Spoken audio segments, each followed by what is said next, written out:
खिलाफत क्या है एक फजले अजीम रब रहमा है, सरासर नूर और रहमत इल्म और हिकमत का गुलिस्ता है खिलाफत। Jazakumullah ahsanul jaza. We will now proceed with the main feature of the program with the opening address by the missionary in charge, Maulana Ahsanullah Mangat Sahib, and the topic is essence of true love for Allah. Maulana Sahib.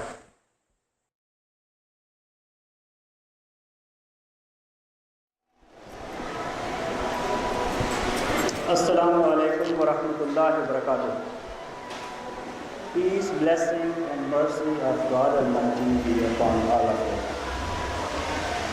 Ashhadu an la ilaha illallah wahdahu la sharika lahu wa ashhadu anna Muhammadan abduhu wa rasuluh. Amma ba'du, fa'udhu billahi minash shaitanir rajeem. Bismillahir rahmanir rahim. My dear brothers and sisters in Islam, and my dear brothers and sisters in humanity, those of you who are member of the Ahmadiyya Muslim Jamaat, and those of you who are our honorable guests today, I feel blessed to be here with you and present the Islamic concept of the essence of true love for Allah. When we use word Allah, in translation in English we can only find a word God and nothing else. If there was another word better describing, we would have chosen that. But for now, we can only explain the word Allah for those who in English can understand as God. Why we should love Allah? Now Allah subhanahu wa ta'ala in the Holy Quran says, A'udhu billahi minash shaitanir rajeem, Qul in kana aba'ukum wa abna'ukum wa ikhwanukum wa azwajukum wa ashiratukum wa amwalun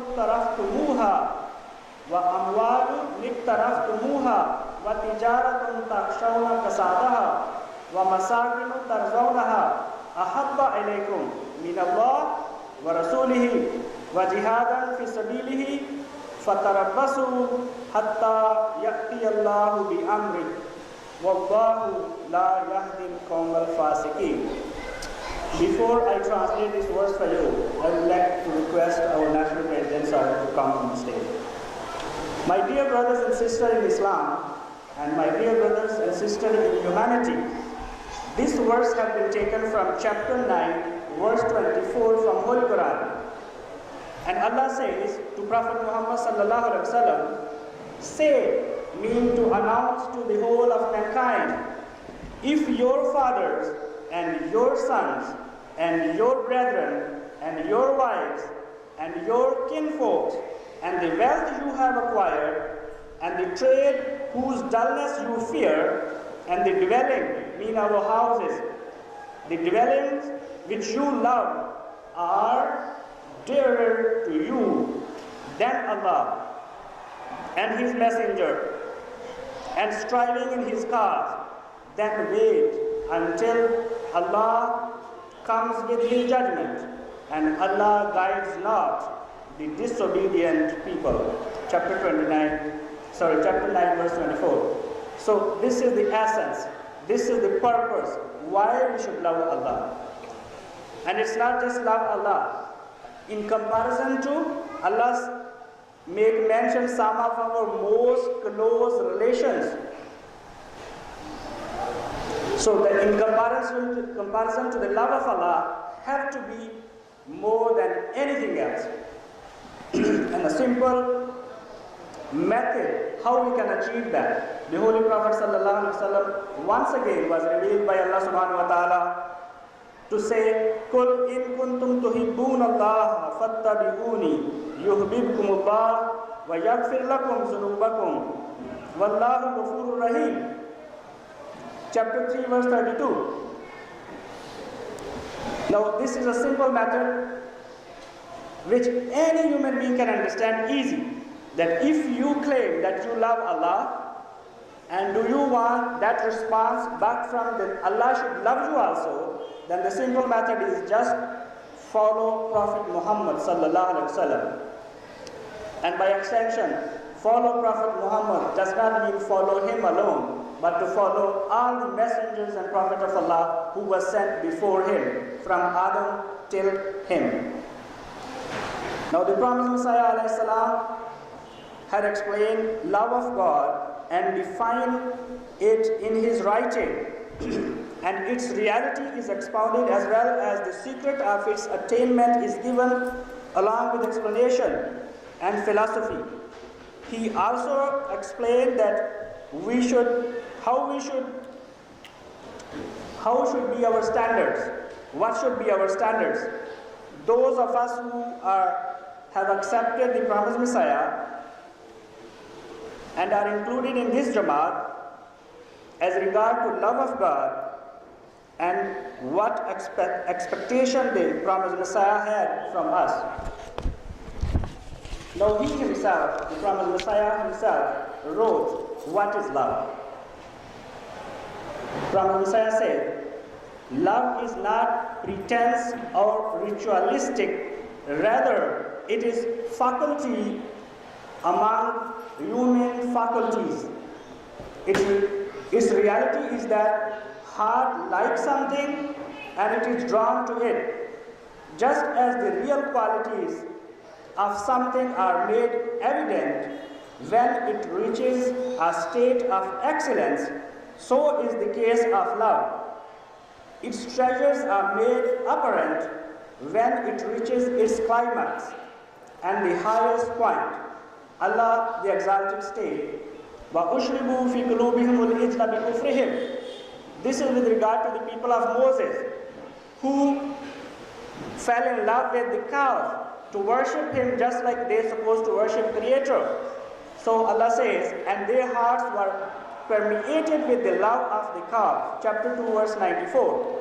In fact, when a person completely loves someone, it is as if he permeates him or consumes him and is imbued with the morals and manners. The greater the love, the more one is naturally drawn to the qualities of his beloved. So much so that he becomes an image of the beloved. This is also the indication when man loves God, he attains God's light on a reflective basis in accordance with his own powers. And those who love Satan acquires the darkness which is in Satan. Adopting divine attributes is an expression of love of God, and when divine attributes are adopted, one receives divine light. The promised Messiah, on whom be peace, wrote, the reality of love necessitates that a person truly likes all the attributes. A person truly likes all the attributes, moral and adoration of his beloved, and endeavors with all his heart and soul to be completely devoted to them, so that having been absorbed in him, he can acquire his beloved's life.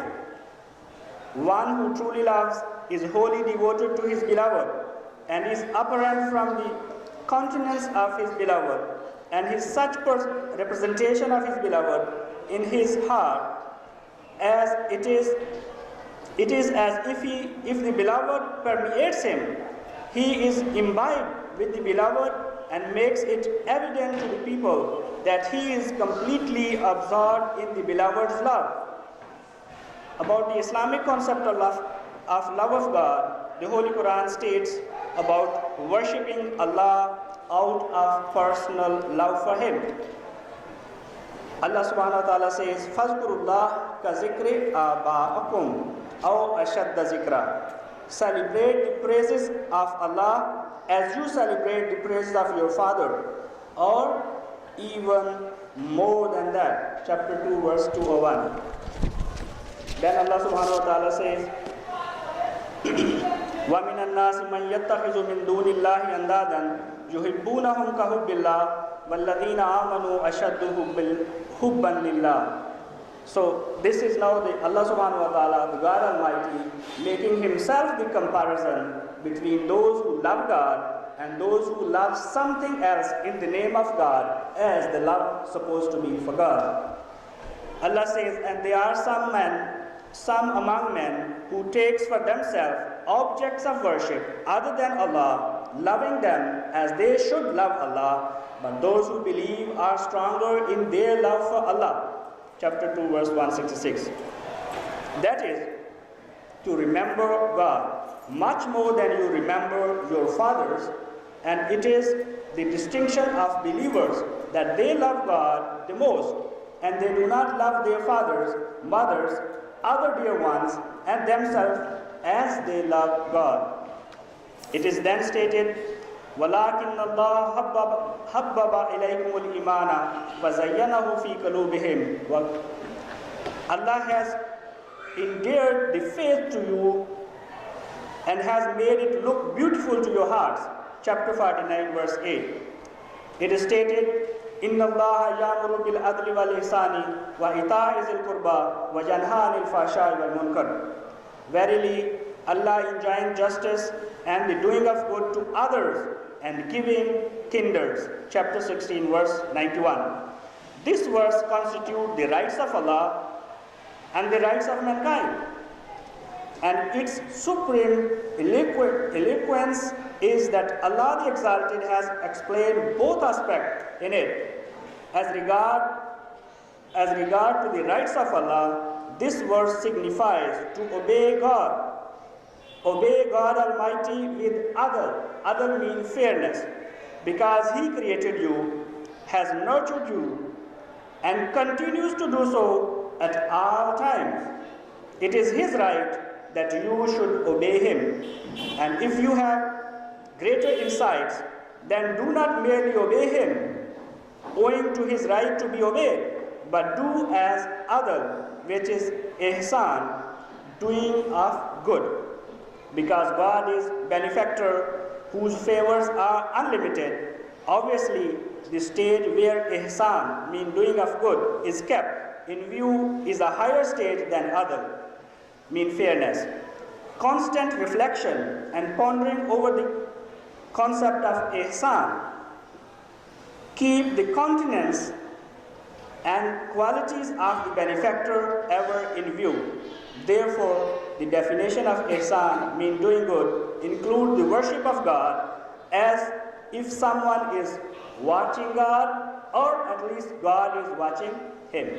That is the scenario also explained in one of the hadiths of the Holy Prophet sallallahu alaihi wasallam. In fact, people who are obedient to God Almighty are three types. So we ourselves can see ourselves in which category we are in this stage. Firstly are those who do not ponder over divine favors properly, because God is unseen, whereas material objects are evident. They accept God Almighty as a creator in a cursory, usually a normal way, and do not at all deliberate over the details of divine benefactions, a close scrutiny of which brings the true benefactor before one's eyes. The haze of materialism does not allow them to fully see the face of the true creator. They do not have the clear sight needed to behold the true bestower. Their flawed understanding of God is adulterated with materialism, and because of this, they cannot properly appreciate God's favor. They are not heedful of one should be when reflecting over divine favors, which brings the face of the benefactor before one's eyes. Their understanding and knowledge of God is blurred. The reason for this is partly because they rely on their own efforts and ways and means, and partly because they accept the divine qualities of khalqiyat, mean creation, or to create. Razakiyat means to provide only as a concept, because Allah the Exalted does not burden anyone more than his insight. Therefore, as long as these people are at this stage, He only wills them to be grateful of His rights. And in the verse, verily Allah enjoins justice. The significance of justice or fairness is that they obey Him out of fairness.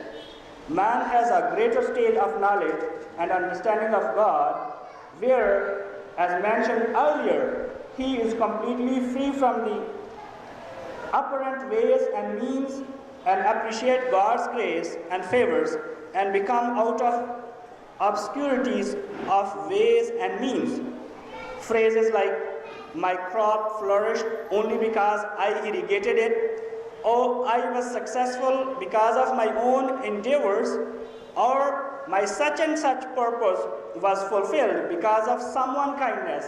Or some student may say, I achieved the first position in the country or the highest marks because of what I have studied. So these kind of remarks, where they lead us, when one lead us to the materialism and worldly means, and person start relying on himself or self only and forget completely about God's favor. When one sees only one being, one power, one benefactor, and one hand, it is then the man sees favors of God Almighty with clarity and with no hint of the murkiness of relying on the ways and means. This manifestation is also clear and certain that man does not consider the benefactor God absent when worshipping Him. Rather, definitely consider God's to be present when he worships God. The Holy Quran has called such worship as ihsan, and Holy Prophet ﷺ has also explained the same meanings in hadith of Sahih Bukhari and Muslim. The next stage, this is the second stage, giving like kindreds, mean helping your relatives in simple language.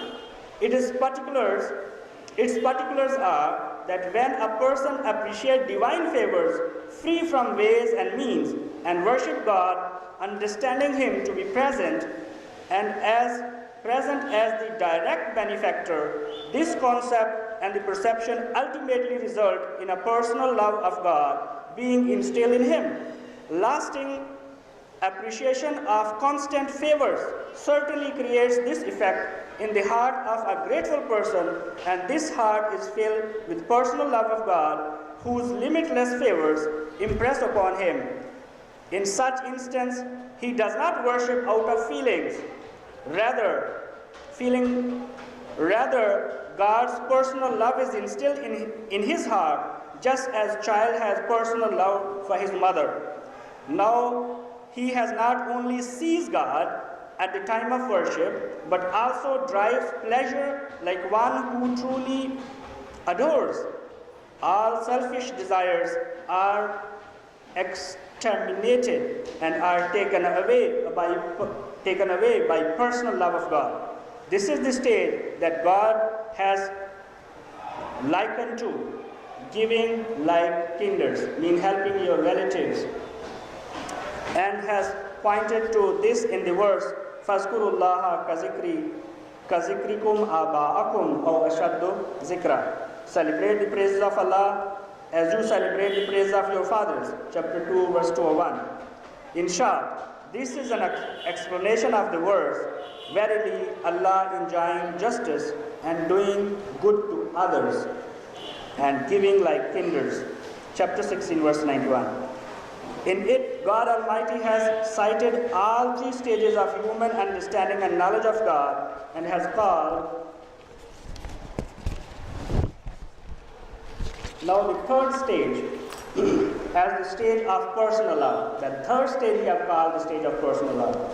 This is the stage where all selfish motives are eradicated and the heart is filled with love, like a bottle made of glass is filled with perfume. It is this state alone this verse indicates too. وَمِنَ النَّاسِ مَن يَشْرِي نَفْسَهُ ابْتِغَاءَ مَرْضَاتِ اللَّهِ وَاللَّهُ رَءُوفٌ بِالْعِبَادِ. And of men there is he who would sell himself to seek the pleasure of Allah, and Allah is compassionate to his servant. Chapter 2, verse 208. And he also stated, Bala man aslama wajhahu lillahi wa huwa muhsinun falahu ajruhu inda rabbihi wa la khawfun alayhim wa la hum yahzanun. Nay, whoever submit himself completely to Allah, while he is an excellent in conduct, shall have his reward with his Lord. No fear shall come upon such, neither shall they grieve. Chapter 2, verse 113. That is God and God's love. That is, God and God's love become their object of desire, and God's blessing is their reward. God stated in another place, وَيُطْعِمُونَ الطَّعَامَ عَلَى حُبِّهِ مِسْكِينًا وَيَتِيمًا وَأَسِيرًا إِنَّمَا نُطْعِمُكُمْ لِوَجْهِ اللَّهِ لَا نُرِيدُ مِنكُمْ جَزَاءً وَلَا شُكُورًا. And they feed for love of Him the poor, the orphan, and the prisoner, saying, we feed you for Allah's pleasure only. We desire no reward, no thanks from you. Chapter 76, verse 9 and 10. It is worth reflecting how clearly all these verses demonstrate the Holy Quran has deemed the excellent station of worship of God and good works as the stages when the heart sincerely seeks love of God and pleasure of God. The promised Messiah, on whom be peace, wrote the following about the signs of true love. Now, love is a wonderful thing. Its fire consumes the fire of sin and extinguishes the flame of disobedience. There can be no question of punishment where there is perfect and true love. One of the signs of true love is that the lover dreads the very thought of being separated from his beloved. He thinks himself doomed at his smallest fault and sees the beloved's displeasure as a deadly poison. He is also beset by a great longing to meet his beloved, and absence and separation takes the very life out of him. That is why he does not only regards as a sinful action, which are regarded as such by a common man, for example, murder, adultery, theft, and bearing false witness. Rather, he considers even the slightest separation from God and the slightest inclination towards anything other than Him, means other than God, as a grave sin. He therefore constantly seeks forgiveness. In Arabic we say istighfar, saying astaghfirullah, from his eternal beloved, since he can never bring himself to accept separation from him at any time. The slightest neglect which he might commit due to human weakness appears to him like a mountain of sin. The surest sign of sinless person is that he or she occupies himself or herself in istighfar, mean seeking forgiveness of Allah, the God Almighty, more than other people's. So the source of true salvation, therefore, is personal love for God. The philosophy of sin. The promised Messiah wrote about removal of sin. Sin is a poison that is born when man does not obey God, does not love Him fervently, and does not remember Him with love. Divine law has prescribed 3 remedies for this condition. Firstly, love. Secondly, istighfar. The istighfar means the desire not to expose something. Istighfar literally means to cover something. As long as the tree's root remained covered by the earth, it has the chance of remaining green. Thirdly, repentance. turning to God in all humility and absorb the water of life to attain nearness to Him and to be released from darkness of sins through righteous deeds. Verbal repentance is not enough. The true repentance must be accompanied by good deeds which bring one near to God. Prayers, means salah, namaz, is a form of repentance because through it we seek nearness to God. This is why when God breathed life into man, He called it ruh, means spirit. For his true happiness and peace lies in acknowledging and loving God and submitting to Him. He has also called it nafs, means the self. It seeks union with God. Since the dryness of sin results from separation, the obvious remedy is the establishment of firm relationship with God. As the law of nature itself testifies, Allah subhanahu wa ta'ala says, Ya ayyuhan nafsul mutmainnatu turji ila rabbika raziyatin marziya fadkhuli fi ibadi wadkhuli jannati. So, O soul that is at peace with God, return to thy Lord. He is well pleased with thee, and thou art well pleased with Him. So enter thou among my chosen servant, and enter my gardens, or enter my paradise, which we call Jannah in Arabic. Chapter 89, verse 28 to 31. Ardent devotion and love to see God in this life. The Prophet Messiah ﷺ further wrote, in the Holy Quran, God has given us the perfect teaching, which, if truly followed, enable us to behold Him, mean Allah, in this very life. He says, Annama ilahukum ilahum wahid, faman kana yarju lika rabbihi falyamal amalan salihan, wala yushrik bi ibadati rabbihi ahada. So let him who hopes to meet his Lord do good deeds, and let him join no one in the worship of his Lord.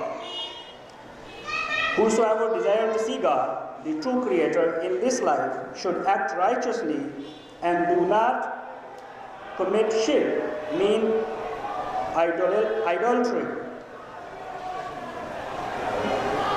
Now, I will come to close in my presentation after reading one more quotation from the writing of the promised Messiah, because he claimed to have personal relationship with God. He claimed to have been the recipient of revelation, and Allah had communicated with him. So he expressed himself in writing. He said, how unfortunate is the person who still does not know that there is a God who has power over everything. Our paradise lies in our God. Our highest delight is in our God, for we have seen Him and have found every beauty in Him. This wealth is worth procuring, though one might have to lay down one's life to procure it.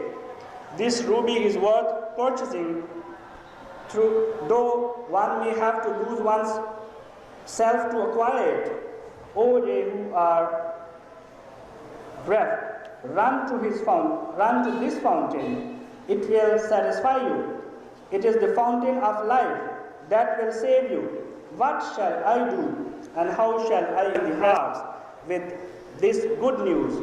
And by beating what drum shall I make the announcement that this is our God, so that people might hear? What remedy shall I apply to the ears of people so that they should listen? We should make great effort to recognize that God, in finding whom lies real salvation and real deliverance, that God also appears to those who look for Him, will look for Him with sincerity of heart and love. He manifests Himself to one who becomes His. Pure hearts are His realms.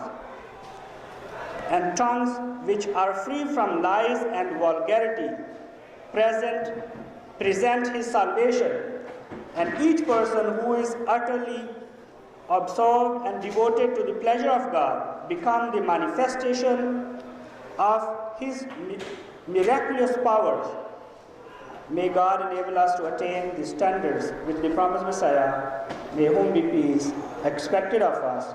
May Allah enable us to turn to him with sincerity and achieve his love, and may we be admitted to the gardens of his pleasure. Assalamu alaikum.